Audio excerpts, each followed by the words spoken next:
Hey everybody, Jay Knight here again with another update on the Canon EOS 630 project, and let me tell you, it's not good.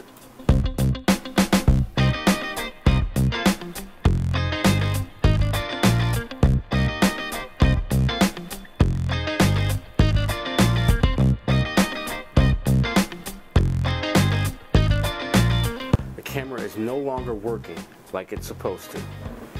Everything comes on like it is supposed to. The power works.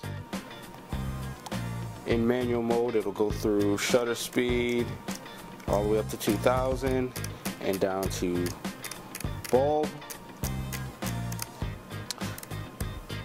Aperture will work. Exposure compensation works. But what doesn't work, you have to look on the inside. When you go to take a picture, the mirror does not move. Now, that was a relatively fast shutter speed. Let's bring the shutter speed down to like 1.5 seconds. You should be able to see it move in that time, right? Let's see. There we go. And nothing. So what I did was I went and got another camera. Got one from eBay. I'll show you that in a second. But what I'm eventually going to end up doing with this camera is I will open it up. Again, you know, I'm no stranger. I'm not afraid to open this camera up because it was already broken. All my efforts are in order to fix the camera without having to pay an extraordinary amount of money to Canon or to some local repair shop. So I will be fixing this on my own. Hopefully I'll be able to post a picture, a video of it, and maybe a tutorial on what I did to fix the shutter. If not, it'll just be a sad thing for me, personally anyway. Alright, so let's take a look at the new camera. It's this one. It's a EOS. It's also an EOS, but it's a Rebel XS.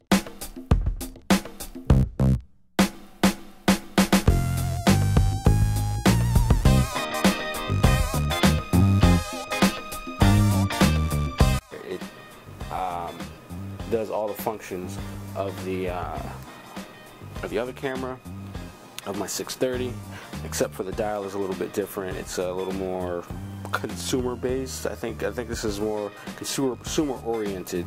So let's turn it on. You got the same thing here.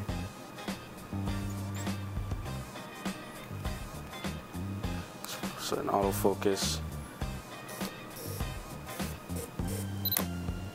And that wants to bring up the flash, and wow, there we go. So put it in manual mode, bring the aperture speed, let's see, bring that down. Oops. Aperture up to 1.8, and boom.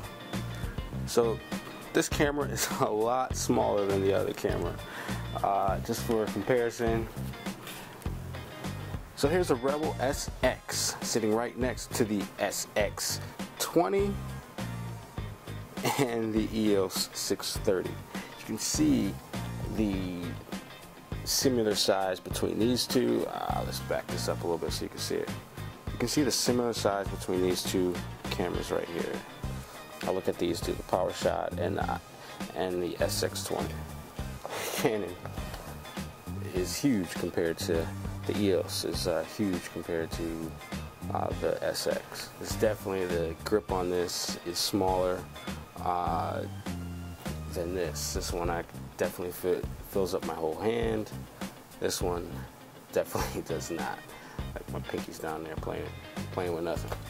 So there you go. So you got all of the different functions. You can rewind the film, got ISO select, which I'm not sure what that's for. I'll have to download the manual. You have beep. You have maybe that's sound off. I don't know. Maybe sound on, sound off, whatever. ADAP manual, AV, TV, P, lock, which turns it off, and program. Then you have the portrait, landscape, macro, and high speed. So got all those functions, plus you can manually put the flash up if you want, or not. So basically this will get me by until I get the other camera fixed. I'm still hoping to get a retro camera online to replace the Yashica that is no longer working as well. So here we are.